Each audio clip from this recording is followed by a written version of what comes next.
ABP 24 news पर अब वक्त हो गया है फास्ट से भी फास्ट खबरों का। भारत के राष्ट्रपति ने ट्वीट के जरिए कहा, सिविल सेवा दिवस और अतीत और वर्तमान में हमारे सिविल सर्वेंट्स को मेरा सलाम। दफ्तरशाही को स्टील फ्रेम कहा जाता है। आप लोग कोरोना के खिलाफ लड़ी जा रही जंग में रीढ़ हैं।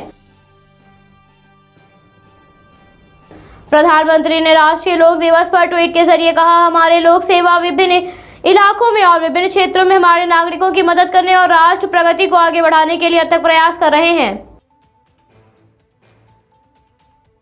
कांग्रेस के पूर्व अध्यक्ष राहुल गांधी ने आज आरोप लगाया कि केंद्र सरकार की टीका संबंधी रणनीति नोटबंदी से कम नहीं है, क्योंकि इसमें लोग कतारों में लगेंगे और धन, स्वास्थ्य और जान का नुकसान सहेंगे। राहुल गांधी के कोविड-19 पॉजिटिव होने पर भाजपा नेता कैलाश विजयवर्गीय ने कहा, कांग्रेस के बंगाल में प्रचार करने या बंद करने से कोई फर्क नहीं पड़ता, वहां कांग्रेस है ही नहीं। राहुल गांधी ने कहा, मैं बंगाल में सभा नहीं करूंगा, तुम्हारे वहां पर कार्यक्रम थे क्या? झूठ बोलने के बाद ऐसा ही होता है। प्रियंका गांधी के आरोपों पर केंद्रीय मंत्री मुख्तार अब्बास नकवी ने कहा, कोरोना का इलाज हो सकता है, कांग्रेस का नहीं। उनका रचनात्मक सुझाव आया था कि हाहाकार मचा हुआ है, लोगों की चिंता नहीं है। एक साल में प्रधानमंत्री ने कुछ नहीं किया, क्या सारी चीजें आकाश से टपक कर आई हैं? कोविड-19 संक्रमण की दूसरी लहर के बीच वैक्सीनेशन अभियान जारी है, जिसके मद्देनजर दिल्ली के आचार्य श्री बिशु सरकारी अस्पताल में लोग वैक्सीन की डोज लेने पहुंचे। मुख्यमंत्री योगी आदित्यनाथ ने स्वास्थ्य विभाग को मुफ्त कोविड वैक्सीनेशन के लिए कार्य योजना तैयार करने के निर्देश दिए हैं। इसके अलावा टीके के लिए कोल्ड चेन सहित सुरक्षित स्टोरेज व ट्रांसपोर्टेशन की भी व्यवस्था के निर्देश दिए हैं। मुख्यमंत्री योगी आदित्यनाथ ने रामनवमी की हार्दिक शुभकामनाएं देते हुए ट्वीट के जरिए कहा, सनातन जगत की सकल आस्था के केंद्र व भारत की अटूट श्रद्धा के प्रतीक मर्यादा पुरुषोत्तम प्रभु श्री राम की कृपा से हम सभी के जीवन में उत्तम स्वास्थ्य, सुख, शांति का वास हो। समाजवादी पार्टी के राष्ट्रीय अध्यक्ष अखिलेश यादव ने ट्वीट करते हुए कहा, सबके अच्छे स्वास्थ्य, सुख, शांति की मंगल कामना के साथ आप सभी को रामनवमी की हार्दिक शुभकामनाएं।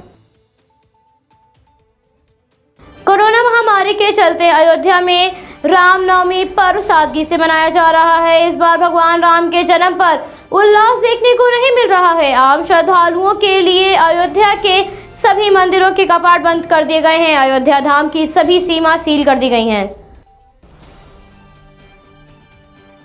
उत्तर प्रदेश के बुलंदशहर जिले में भीषण सड़क हादसा हो गया। बता दें, अनूप शहर क्षेत्र के करणपुर गांव के रहने वाले मजदूर हरियाणा के जिंद से एक वैन से अपने गांव आ रहे थे। इस दौरान गांव दुर्गरऊ के पास वैन में ट्रक की साइड लग गई, जिससे हादसे में 4 लोगों की मौत हो गई। वहीं सदमे में एक ग्रामीण की जान चली गई।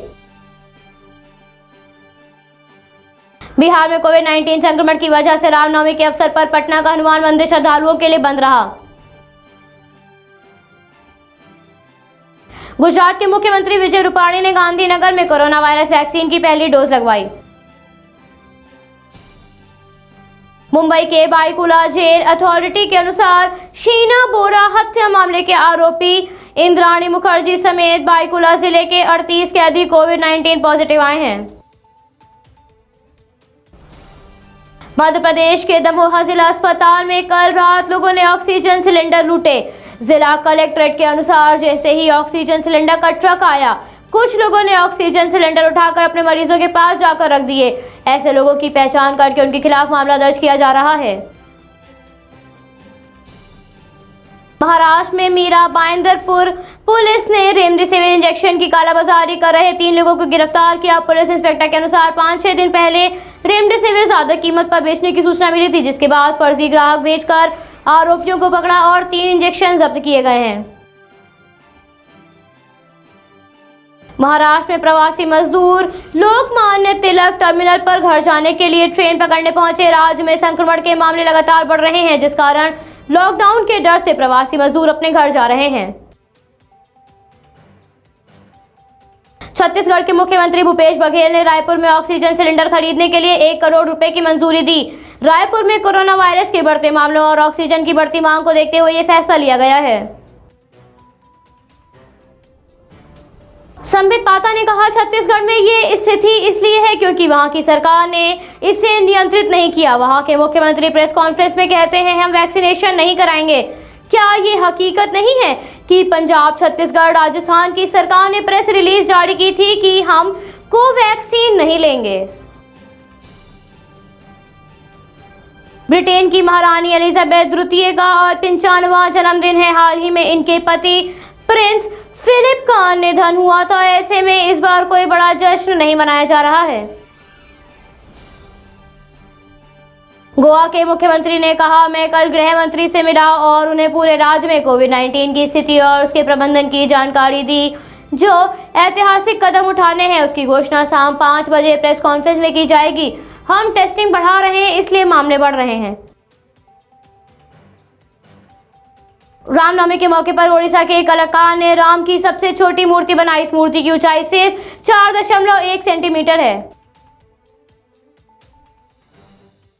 सोशल मीडिया पर प्रधानमंत्री नरेंद्र मोदी के भाषण की जमकर आलोचना हो रही है। इसी पर विपक्षी दलों के नेता प्रधानमंत्री के कोरोना पर दिए गए भाषण की निंदा कर रहे हैं।